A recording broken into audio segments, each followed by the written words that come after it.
Bismillahirrahmanirrahim. Assalamualaikum warahmatullahi wabarakatuh. Innal hamdalillah nahmaduhu wa nasta'inuhu wa nastaghfiruh wa na'udzu billahi min syururi anfusina wa min sayyiati a'malina. May yahdihillahu fala mudhillalah wa may yudlilhu fala hadiyalah. Asyhadu an la ilaha illallah wahdahu la syarikalah wa asyhadu anna Muhammadan 'abduhu wa rasuluh la nabiyya ba'dah. Qala Allah Ta'ala fil Qur'anil Karim, a'udzu billahi minasyaitonir rajim. Bismillahirrahmanirrahim.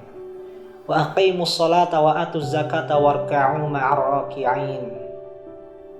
Wa qala an-nabiy sallallahu alaihi wasallam, buniyal islamu ala khamsin, syahadatu an la ilaha illallah wa anna Muhammadur Rasulullah, wa iqamis salah wa ita'iz zakah wal hajj wa shaumi ramadan. Shadaqallahul azim. Sahabat mutiara hati yang dirahmati oleh Allah Subhanahu wa taala, marilah kita senantiasa panjatkan puji syukur kehadirat Allah Subhanahu wa taala, karena atas limpahan rahmah, barakah, nikmah dan hidayahnya lah kita masih diperkenankan oleh Allah Subhanahu wa taala untuk menjalankan aktivitas sehari-hari kita, dan kita pun juga masih diberi kesempatan berupa nikmat, yakni kesehatan dalam menjalankan aktivitas tersebut.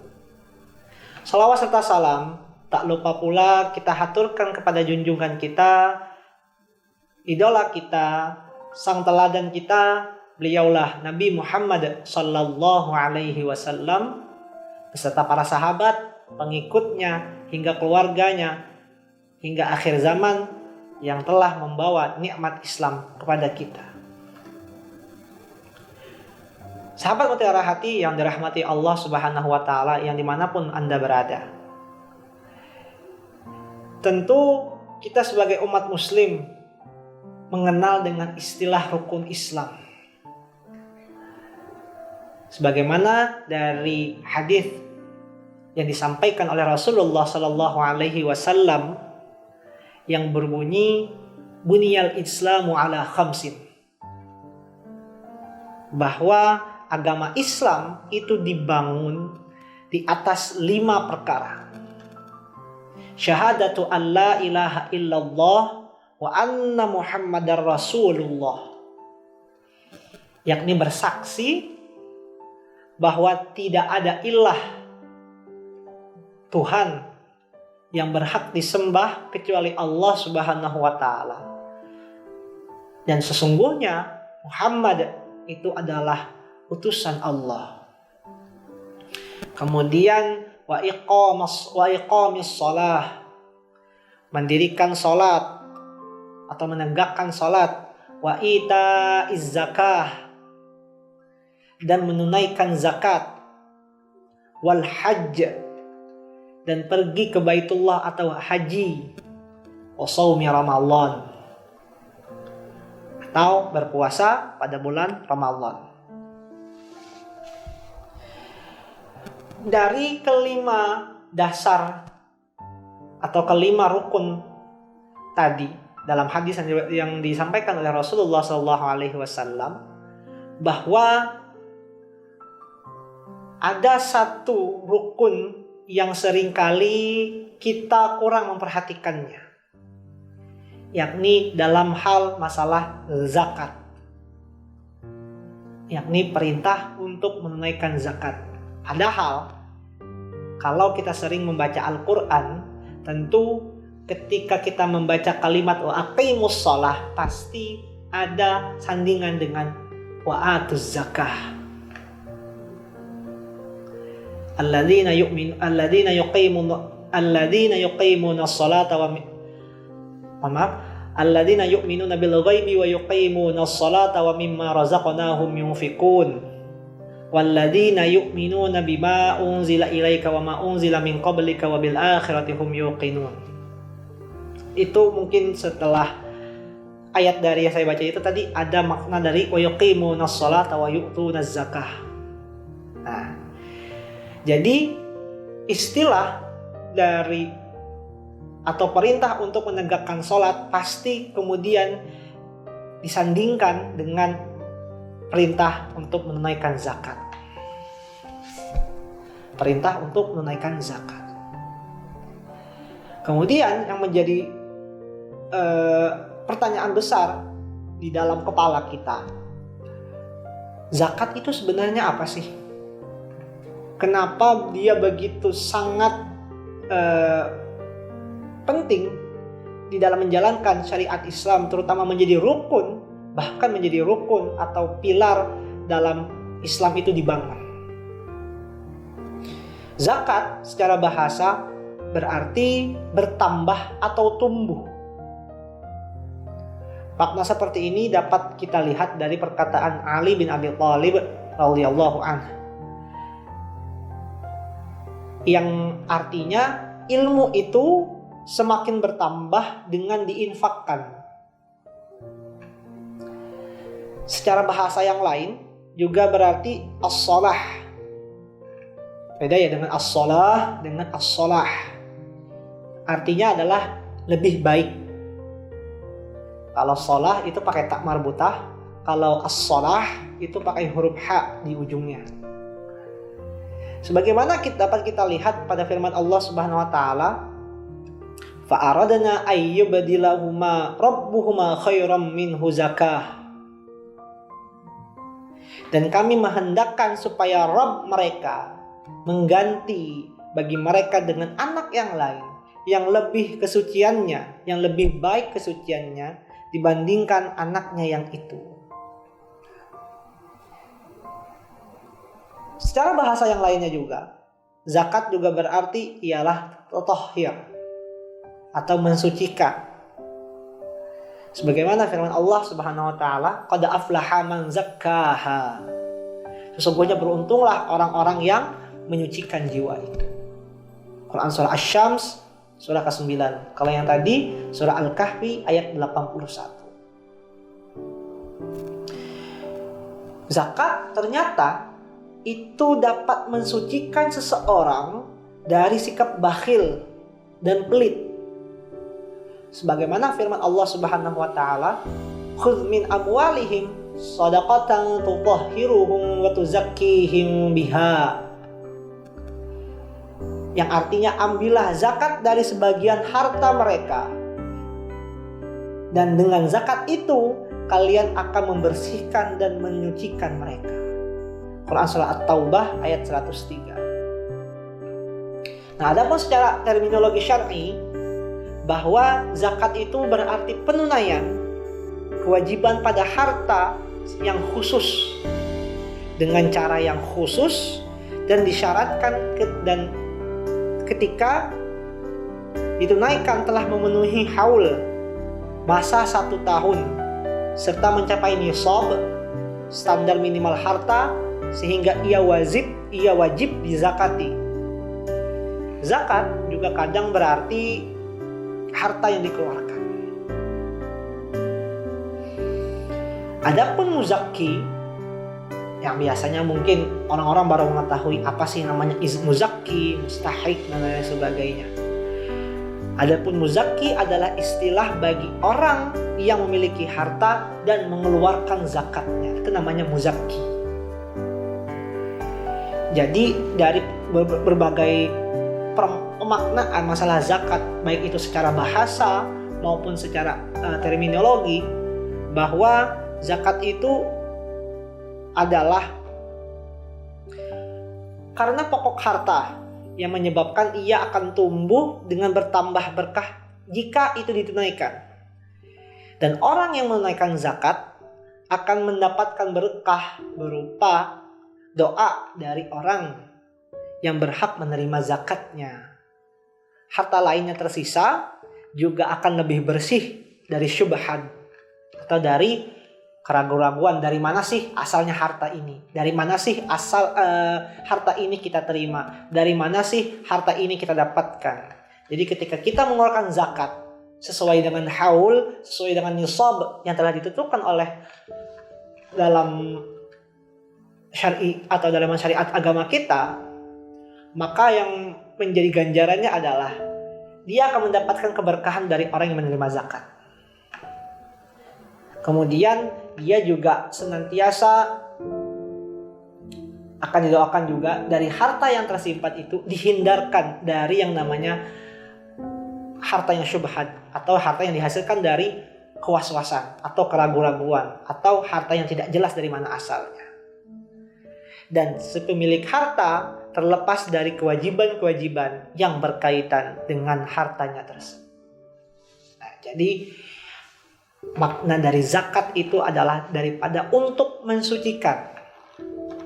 Bahkan dia akan bisa menambahi dalam hal apa? Rezeki kita atau diberikannya kesempatan Allah bagi kita untuk supaya tetap hidup ataupun mendapatkan kenikmatan-kenikmatan lainnya. Kalau dalam istilah mensucikan, baik itu kita disucikan dari jiwa kita dari dosa, badan kita dari hal-hal yang tidak kita ketahui dari mana datangnya asal harta tersebut, seperti itu. Kemudian hukum zakat.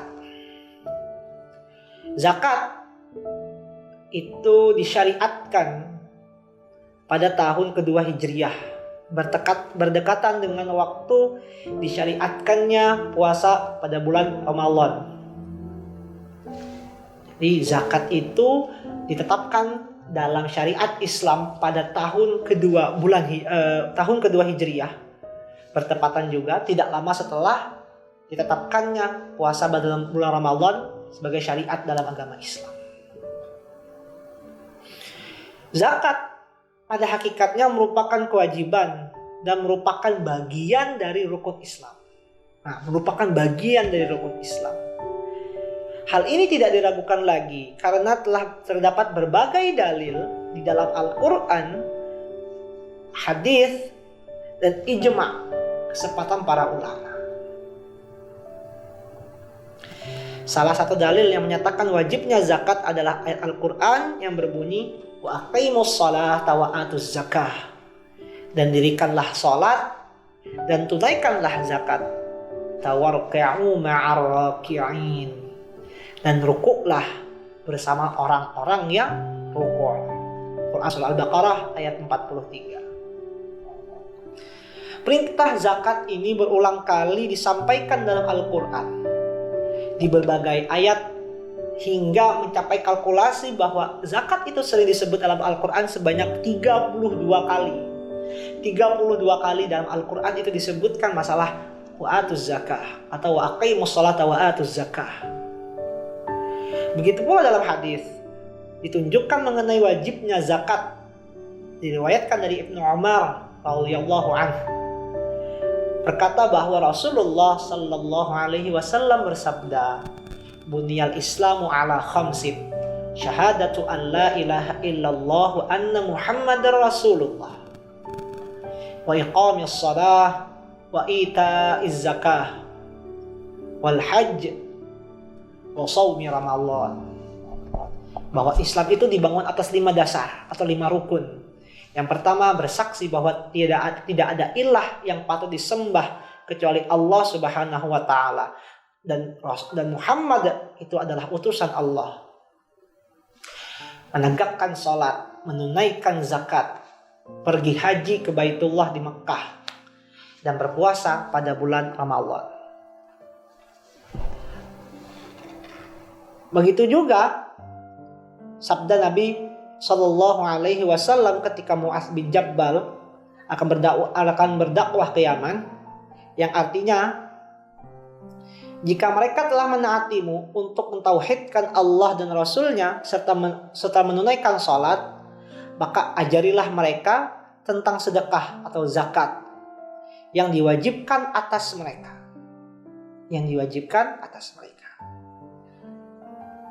Zakat tersebut diambil dari orang-orang kaya di antara mereka, kemudian disebarkan. Jadi kemudian dari zakat yang diambil dari orang-orang kaya tersebut disebarkan lagi kepada orang-orang miskin yang ada pada mereka. Nah, kemudian Ibnu Hajar Al-Asqalani rahimahullah ta'ala berkata, zakat adalah suatu kepastian dalam syariat Islam, sehingga tidak perlu lagi kita bersusah payah mendatangkan dalil-dalil lain untuk membuktikannya bahwa zakat itu harus dikerjakan. Tidak perlu lagi berpayah-payah, kata Ibnu Hajar Al-Asqalani rahimahullah ta'ala. Para ulama hanya berselisih pendapat dalam hal perinciannya saja. Adapun hukum asalnya telah disepakati bahwa zakat itu wajib. Zakat itu wajib. Sehingga barang siapa yang mengingkarinya, maka ia menjadi kafir. Ia menjadi tertutup dari apa yang Allah dan Rasul-Nya tetapkan untuknya.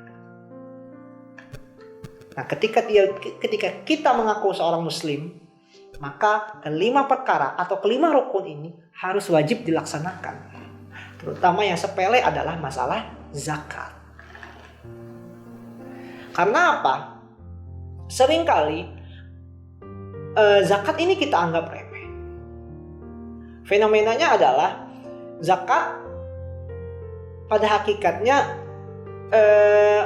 sering terjadi kesalahpahaman antara zakat, infak maupun sedekah. Padahal di antara ketiga ini berbeda sekali pemahamannya atau pengertiannya, baik itu zakat, infak ataupun sedekah.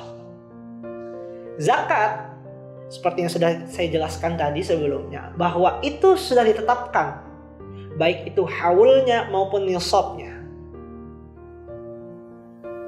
Bahkan itu menjadi perintah Allah dan itu juga termaktub dalam rukun Islam. Dalilnya pun jelas. Kemudian infak. Infak itu adalah mengeluarkan apa yang ada pada kita, terutama harta, itu untuk keperluan di jalan Allah atau untuk membantu sesama kita, sesama manusia, tolong menolong. Dalam bentuk harta, itu infak. Tapi tidak ada batasan. Kalau zakat ada batasan. Batasannya berapa? 2,5%. Sedangkan infak, mau kita itu 500 rupiah, 1000 rupiah, itu tidak menjadi masalah. Yang penting ketika kita infakkan itu, hati kita pun juga menginfakkan juga uang itu. Artinya apa? Ikhlas karena Allah Subhanahu wa ta'ala. Lalu bedanya dengan sedekah apa lagi? Nah, sedekah itu tidak hanya berbentuk dalam harta, tidak berbentuk dalam materi. Karena apa? Sedekah mungkin pernah mendengar hadis seperti ini, bahwa kita senyum kepada sesama muslim atau kita senyum kepada sahabat kita, maka itu juga pun sudah termasuk sedekah. Tetapi jangan disalahartikan ketika kita mengatakan aku sudah senyum nih sama kamu berarti aku sudah sedekah. Bukan seperti itu. Maksudnya dikatakan sedekah adalah dia mengundang keridhaan Allah. Dia mengundang keridhaan Allah untuk memberikan keberkahan kepada mereka berdua. Sering disalahkan arti seperti itu oleh kalangan-kalangan seperti saya mungkin yang seumuran dengan saya, bahwa ketika sedekah itu diistilahkan dengan hal yang berbentuk harta. Tidak. Dengan perbuatan kita menolong dia dari kesusahan. Kesusahan itu tidak hanya dengan kita memberikan uang saja, tetapi kita dengan meluangkan waktu untuk menolong apa yang menjadi kesusahannya, itu pun juga termasuk dalam hal sedekah. Nah, zakat itu sudah ada ketentuannya, ada batasannya, yakni yang paling kecil adalah 2,5%. Jadi bagi teman-teman yang sudah memiliki gaji yang sesudah bisa dikatakan sampai pada haulnya atau sampai nisabnya sudah sampai, baik itu haul maupun nisabnya, maka hitunglah zakat atau hitunglah gaji Anda, apakah sudah mencapai haul atau nisabnya tadi atau belum. Karena apa? Di balik harta tersebut ada hak-hak orang lain yang harus kita penuhi. Jumlahnya berapa? Cuma 2,5%. Allah hanya meminta 2,5% dari harta kita, tidak lebih. Itulah yang menjadikan Islam itu makin sempurna, makin menjadi agama yang sangat-sangat teliti, menjadi agama yang sangat-sangat rapi. Dikarenakan masalah zakat pun itu pun juga diperhatikan oleh Allah Subhanahu wa taala. Dan ketentuan-ketentuan pada zakat itu Allah langsung yang menetapkannya. Allah langsung yang menetapkannya.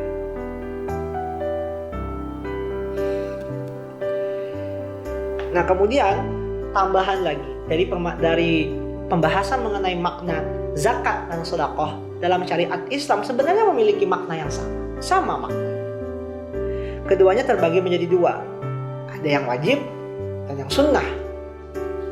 Adapun anggapan sebagian masyarakat bahwa zakat itu wajib, sedangkan sedekah itu sunnah, maka anggapan tersebut tidak berdasarkan dalil yang benar. Bahwa dikatakan oleh Ibnu Arabi rahimahullah ta'ala, zakat itu digunakan untuk istilah sedekah yang wajib. Nah,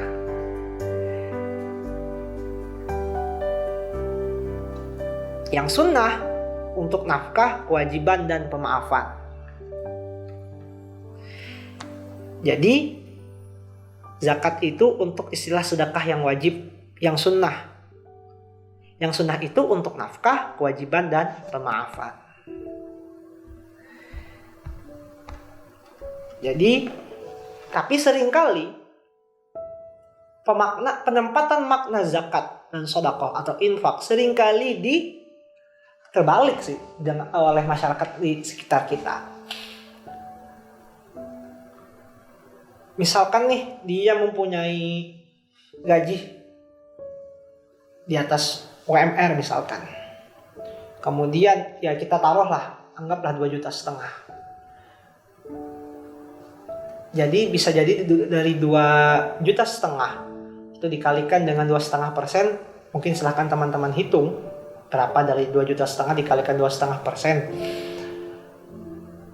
Harusnya dia bisa mengeluarkan dari 2,5% dari 2,5 juta tadi untuk dizakatkan. Karena ia sudah mempunyai penghasilan yang tetap tadi, zakatnya. Akan tetapi kebanyakan orang misalkan gaji dari 2,5 juta, dia tidak menghitung berapa jumlah yang harus dia keluarkan untuk zakat, tapi dia hanya mengatakan aku zakat.